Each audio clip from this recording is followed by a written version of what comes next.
अस्सलामु अलैकुम वरहमतुल्लाहि वबरकातुहू। गुस्ले जनाबत में अगर हम कुल्ली करना या नाक में पानी डालना भूल जाएं, यानी कोई इंसान नापाक था, चाहे वो औरत हो चाहे मर्द हो। जैसे रात को एहतलाम होता है तो इंसान नहाता है, या इसी तरह से औरत को माहवारी आती है, हैज़ व निफास आता है, तो उसके पाक हो जाने के, उसके जो हैज़ निफास वगैरह का खून आता है, उसके बंद हो जाने के बाद फिर औरत गुस्ल करती है। तो जनाबत का जो गुस्ल है, या इसी तरह से हम बिस्तरी की शोहर बीवी ने उसके बाद जो नहाते हैं तो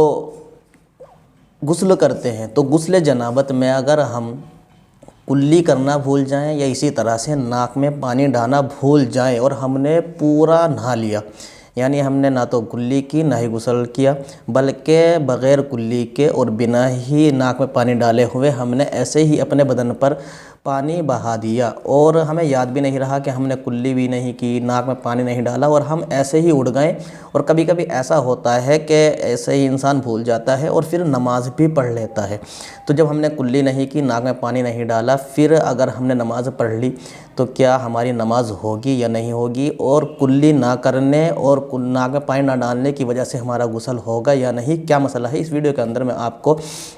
ये मसाला हवाले के साथ मैं आपको बताऊंगा। अगर आप चैनल पे नए हो तो चैनल को सब्सक्राइब, वीडियो को लाइक और शेयर ज़रूर किया करें। देखिए, हज़रत इब्न अब्बास रज़ी अल्लाह ताला अन्हुमा ये फ़तवा दिया करते थे और ये हदीस मौजूद है दारक़ुतनी के अंदर, हदीस नंबर 423 दारक़ुतनी के अंदर ये हदीस मौजूद है। ये फ़तवा दिया करते थे और ये मसला जो है आपको फ़तावा महमूदिया जिल्द नंबर 8 सफ़ा नंबर 160 पे भी मिल जाएगा, और अहसनुल फ़तावा के अंदर जिल्द नंबर 2 सफ़ा नंबर 33 यानी 33 पर भी ये मसला मिल जाएगा कि अगर कोई शख्स नाक में पानी डालना भूल जाए गुस्ल जनाबत के दौरान, या इसी तरह से कुल्ली करना भूल जाए और उसको याद ही नहीं रहा, वो नहा भी लिया पूरा, तो फिर जब उसको याद आए बाद में तो जाकर उसको जो है गुस्ल दोहराने की ज़रूरत नहीं है। लेकिन इतना करना ज़रूरी है कि वो जाए तो नाक में पानी डाल ले और इसी तरह से कुल्ली अगर नहीं की हो तो कुल्ली कर ले। और फिर इसी तरह से अगर कहीं पर यानी कुल्ली भी कर ली, गुस्ल भी कर लिया,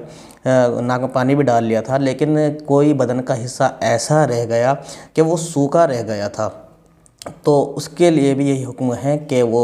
गुस्ल नहीं लौटाएगा, बल्कि जहाँ सूखा रह गया था वहाँ पर जाकर गीला हाथ फेर लेगा और उसका जो है गुस्ल हो जाएगा। और रहा ये मसाला कि उसने जो नमाज पढ़ी है बग़ैर उसके गुस्ल के, यानी उसने नाक में पानी नहीं डाला था, कुल्ली नहीं करी थी और ऐसे ही नहाकर खड़ा हो गया था, नमाज़ पढ़ ली थी, तो वह नमाज होगी या नहीं, तो वह नमाज नहीं होगी, बल्कि उसको दोबारा नमाज लौटानी पड़ेगी। वह जाए, कुल्ली करे, नाक में पानी डाले, उसके बाद जाकर नमाज पढ़े। उम्मीद है आपको मेरी बात समझ में आ गई होगी। अस्सलामु अलैकुम वरहमतुल्लाहि वबरकातुहू।